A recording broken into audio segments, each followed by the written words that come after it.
Gaza യുദ്ധത്തിലെ തിരിച്ചടി മാത്രമല്ല, ഇസ്രായേലിലും Benjamin നെതന്യാഹുവിന് അത്ര നല്ല കാലമല്ല ഇപ്പോൾ. നെതന്യാഹു വിദേശ രാജ്യങ്ങളിൽ നിന്ന് ശതകോടികൾ കൈക്കൂലി വാങ്ങിയെന്ന ആരോപണങ്ങളിൽ ഒരു ഭാഗത്ത് അന്വേഷണം നടക്കുന്നു.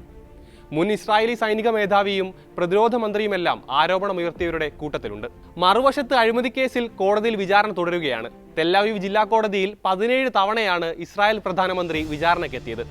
അവസാനത്തെ ഹിയറിംഗിനിടയിൽ കോടതിയുടെ ചോദ്യങ്ങളിലും കർക്കശ നിലപാടിലും നിയന്ത്രണം വിട്ട് നെതന്യാഹു പൊട്ടിത്തെറിക്കുന്ന നാടകീയ രംഗങ്ങൾക്കും കോടതി മുറി സാക്ഷിയായി. ഹമാസിന്റെ ഒക്ടോബർ 7 ആക്രമണത്തിന്റെ പ്രധാന ഉത്തരവാദി നെതന്യാഹു ആണെന്ന തരത്തിലുള്ള അന്വേഷണ റിപ്പോർട്ടുകളും ഇപ്പോൾ പുറത്തു വരുന്നുണ്ട്. ഇസ്രായേൽ സൈന്യത്തിന്റെ അന്വേഷണ റിപ്പോർട്ടും വിരൽ ചൂണ്ടുന്നത് മറ്റൊന്നല്ല.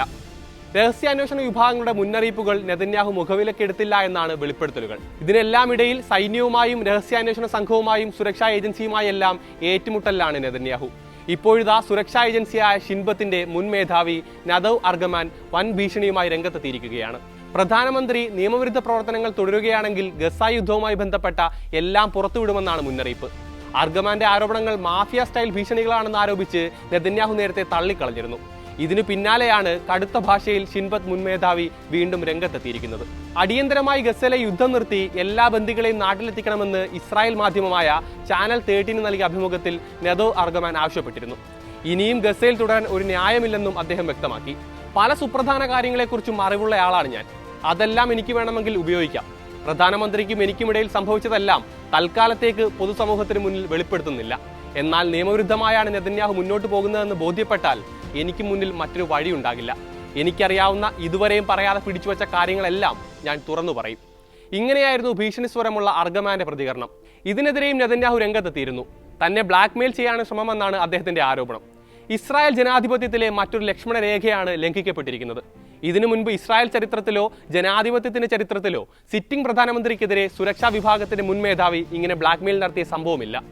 ക്രിമിനൽ മാഫിയ സ്റ്റൈൽ ഭീഷണികൾക്കൊന്നും തന്നെ തടയാനാകില്ലെന്നും നെതന്യാഹു സോഷ്യൽ മീഡിയയിലൂടെ തുറന്നടിച്ചു. നേരത്തെ ഷിൻബത്തിന്റെ നിലവിലെ തലവൻ റോണൻ ബാറിനെതിരെയും ഇസ്രായേൽ പ്രധാനമന്ത്രി ബ്ലാക്ക്മെയിലിംഗ് ആരോപണങ്ങൾ ഉയർത്തിയിരുന്നു. നെതന്യാഹുവിനെതിരെ നിലവിൽ ഷിൻബത്തും ഇസ്രായേൽ പോലീസും ചേർന്ന് സംയുക്തമായി നടക്കുന്ന ഒരു അന്വേഷണം പുരോഗമിക്കുന്നുണ്ട്. ഇതിനിടെ ബാറിനെ പുറത്താക്കി തന്റെ അടുത്തയാളെ സ്ഥാനത്ത് നിയമിക്കാനും നെതന്യാഹു നീക്കം നടത്തുന്നുണ്ട്. തന്റെ പ്രതിച്ഛായ തകർക്കാൻ വേണ്ടി മാധ്യമപ്രവർത്തകരുമായി ചേർന്ന് റോണൻ ബാർ ഗൂഢാലോചന നടത്തുന്നുവെന്ന ആരോപണങ്ങളും ഇസ്രായേൽ പ്രധാനമന്ത്രി ഇതിനിടെ ഉയർത്തുന്നുണ്ട്. ഒക്ടോബർ 7 വമ്പൻ വീഴ്ചയെ തുടർന്ന് ഷിൻബത്തിനെ നവീകരിക്കാനുള്ള ശ്രമത്തിലാണ്. ഇതുമായി ബന്ധപ്പെട്ട തീരുമാനങ്ങൾ എടുക്കുന്നതിൽ നിന്ന് തന്നെ തടയുകയാണ് ഇവരുടെ ലക്ഷ്യമെന്നാണ് നെതന്യാഹുവിന്റെ ആരോപണം. എന്നാൽ ഷിൻബത്ത് വാർത്താക്കുറിപ്പിറക്കി പ്രധാനമന്ത്രിയുടെ വാദങ്ങൾ തള്ളിയിട്ടുണ്ട്. സുരക്ഷാ കാര്യങ്ങൾക്കും ബന്ദികളുടെ മോചനത്തിനും ജനാധിപത്യ സംരക്ഷണത്തിനും വേണ്ടിയാണ് ഷിൻബത്ത് തലവൻ അദ്ദേഹത്തിന്റെ കാലയളവിലുടനീളം പ്രവർത്തിച്ചതെന്ന് വാർത്താക്കുറിപ്പിൽ പറയുന്നു.